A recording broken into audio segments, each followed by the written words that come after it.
Okay, so now we are going to welcome former U.S. Ambassador Reflection.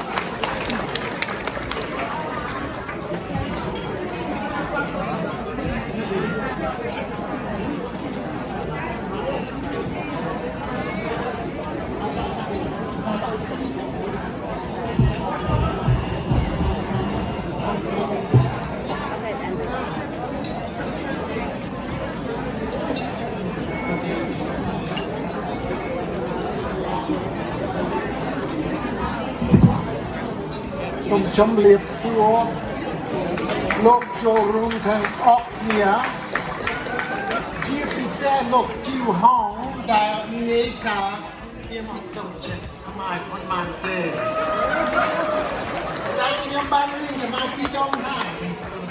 So that man. So thank you very much, everyone. And thank you, Lok Tong Ya, for inviting me to speak today, as well as all the members of the committee of CAHRAD. Thank you. This very nice evening tonight celebrates two very different occasions. The first, of course, is Mother's Day, and we saw that very nice ceremony with the Madai and the Paka and all that. That's very nice. And we've observed that holiday in the United States for more than a century now to recognize mothers and motherhood and their positive contributions to both families and society. Of course, this second event we're commemorating tonight is the 50th anniversary of the beginning of the large-scale refugee resettlements from Southeast Asia to the United States. This flow of refugees, of course, was set off by the fall of Phnom Penh to the Khmer home on April 17, 1975, and the fall of Saigon to the North Vietnamese 2 weeks later. I remember those days vividly.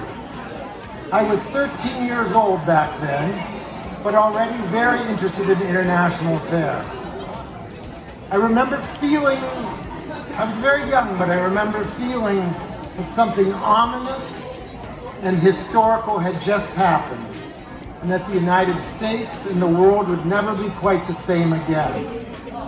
I didn't know, of course, back then, how important Cambodia would turn out to be in my own life. I didn't know that I would join the Foreign Service and that my two most important assignments would take place in Cambodia. And I didn't know that I would have a very lovely and talented Prapun Kamai for my wife. We celebrated our 25th wedding anniversary last summer. And I didn't know that we would have a Cambodian wing to my very large Irish-German family.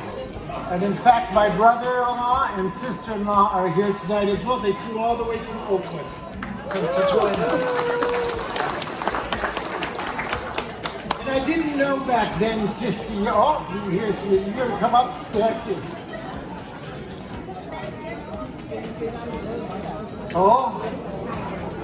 Sa'at, look, nang Sa'at, Raw York Sa'at, don't get me wrong.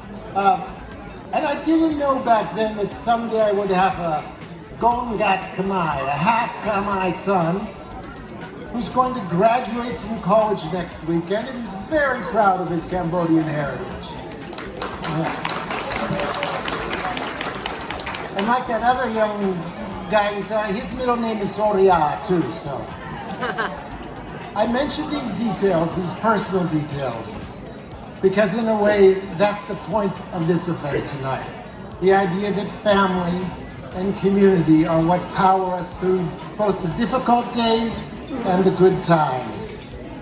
And I know that almost every person in this room was profoundly affected by the Khmer Rouge era in Phnom Penh, in Cambodia. We've all heard the grim facts that 2 million Cambodians, teachers, monks, doctors, and children perished in less than 4 years. Entire families were uprooted, identities erased, traditions outlawed. It was one of the greatest failures of human rights in world history. As the survivors of the Khmer Rouge regime made their way through great danger across the Thai border to the camps, they had no plan, they had no map.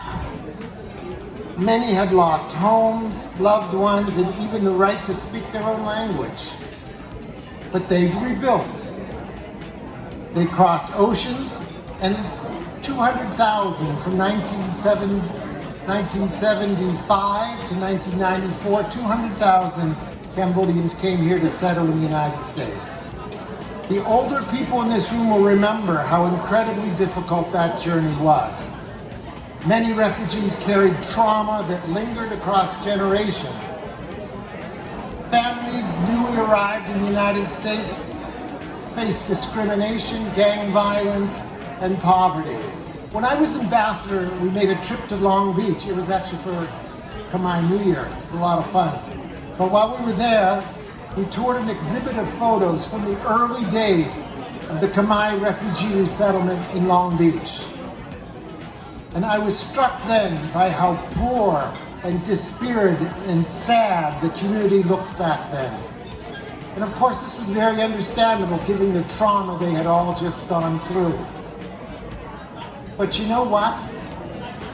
Cambodian Americans persevered in Long Beach, just like they did in Lowell and Oakland and Phila, as you guys say, and Houston, and here in Washington, D.C. And their perseverance tells a uniquely American story, one rooted in resilience and the power of family and community. Today, the Cambodian American community in the United States is at least 400,000 people. It's built on hard work, family, and pride in the Cambodian heritage of community members. As we saw on some of those great slides, Cambodian Americans have started businesses, built temples and neighborhoods, created effective community organizations like CAHRAD, and been elected to political office. And they raise children who become doctors and lawyers and artists and teachers. And some of those younger generation now have returned back to Cambodia and are finding a way to help the country of their ancestry. Cambodian Americans are running some of Cambodia's most innovative companies and are bringing American-style business skills and smarts with them. And this is a good way to circle back to Mother's Day, because I know from my own experience how important moms are in the Cambodian American community. Not just to slaw some lam machu or twerk, Guitio, Phnom Penh, or Amok Trai, which are very good dishes, all worth doing. But to lead community organization, plan events, and keep Cambodian traditions alive. And that's as important today as it was back in those early hard days in the 1970s. And it's definitely worth celebrating. So please join me one more time in giving a round of applause to all those Cambodian American moms in the room.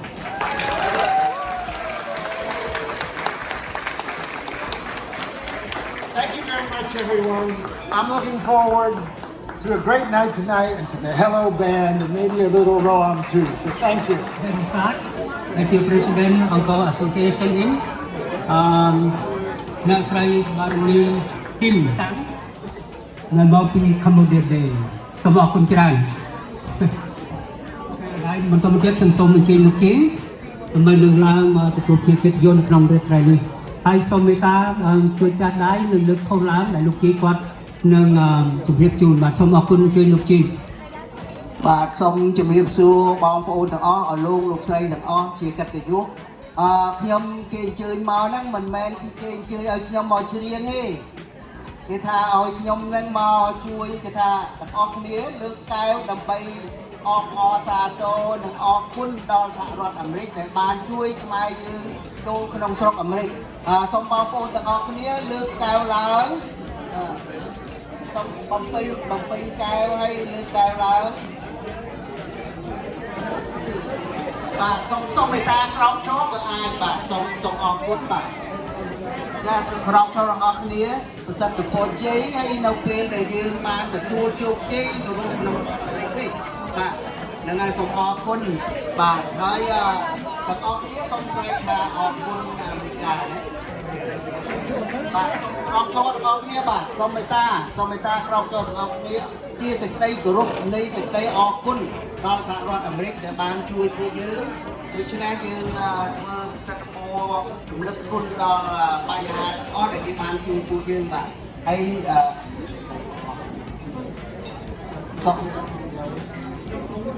បាទសូមស្រែកថាអរគុណអាមេរិក Thank you អាមេរិកសូមមេត្តាស្រែកអរគុណអាមេរិក Thank you អាមេរិក អរគុណច្រើនបាទអរគុណច្រើនល្អណាស់បាទសូមម្ដងទៀតសូមអរគុណអាមេរិក Thank you អាមេរិកអរគុណច្រើនដូច្នេះសូមមេត្តាជួយកែវបាទសូមអរគុណច្រើនដែលយើងបញ្ចប់កម្មវិធីរបស់យើងឥឡូវដល់ពេលយើងជួបរំលេងដែលមានបងភ្លេង Hello ដែលមានលោកសមាចៅដែលជាអ្នកដឹកនាំហើយជាក្រុមត្រីមួយដ៏ល្បីនៅក្នុងតំបន់ Washington DC យើងនេះហើយសង្ឃឹមថាបងប្អូនសប្បាយរីករាយជាមួយនឹងក្រុមតន្ត្រី Hello តន្ត្រីសូមអរគុណ